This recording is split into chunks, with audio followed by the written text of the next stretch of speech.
Thank you, Mr. Chair. I find it interesting that President Biden stopped construction on the border wall on January 20th, but those contractors... Anyway, my time's expired and yield back.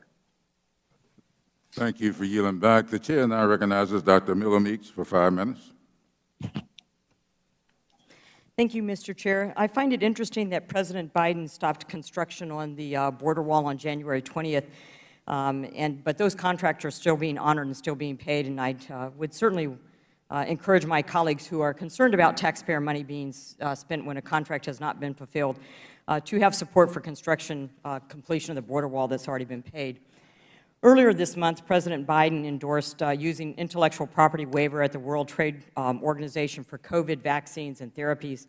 Not only would a waiver of this kind destroy billions of dollars in U.S. intellectual property by handing over U.S. IP to countries such as Russia and China, would also set a precedent for future pandemics and pharmaceutical investment.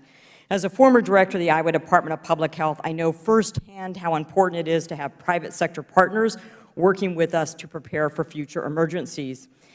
Mr. Kramer, how many vaccines do you have sitting in your facilities which were not contaminated and could be shared with other countries or put into the arms of Americans? I don't have an exact number, and the reason is that we, again, make the bulk drug substance, and then we typically ship that to our customers, either J&J or AstraZeneca, and from there, they're ultimately responsible for doing the filling, finishing, packaging, and labeling. So we lose transparency of the equivalent number of doses after we ship our product to them. If you were cleared by the FDA today, how quickly could you begin manufacturing more J&J vaccines? We will be ready to resume production in the next couple of days.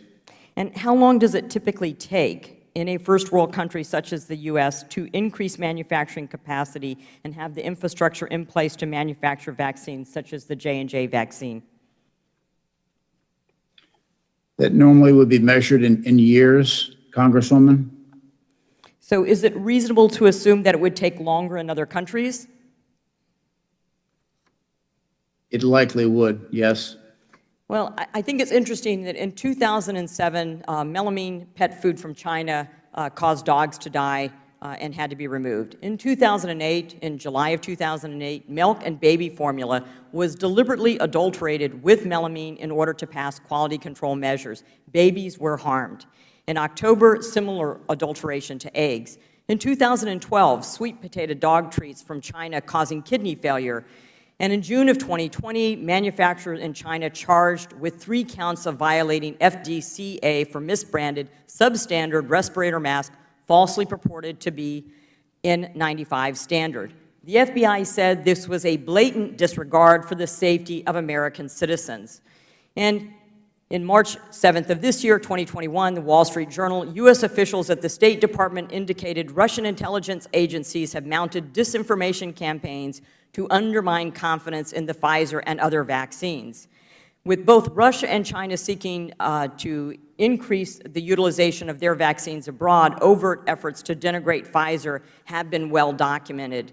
So given these deliberate manufacturing safety violations, not an error that did not harm anybody, given these deliberate safety violations, when we're not in a pandemic and don't have to ramp up production immediately, can you foresee a medical, manufacturing, or a national interest in waiving an intellectual property protection for vaccine manufacturers? Yeah, I'm not sure I understand completely your question. Do you think it's beneficial to the U.S. to waive intellectual property protections for the vaccines to foreign countries, given their manufacturing and safety violations? I think there are clearly some risks, as you have articulated. And are there other biodefense capabilities here in the United States? To whom would we turn that over to if it were not companies such as Emergent who are willing to take that risk? I think it's been fairly well documented that Emergent is unique in that we have, for the last 2 decades, focused on public health threats We manufacture products that in many cases are the only products of their nature in the world that are approved by the appropriate regulatory authorities. So I think that it would be a significant risk. Well, as a 24-year military veteran, former director of the Iowa Department of Public Health, and one who's administered vaccines in the 24 counties in their congressional district, I thank you for all the work you've done in biodefense capabilities and helping prepare the United States for this pandemic and future pandemics. I yield back my time.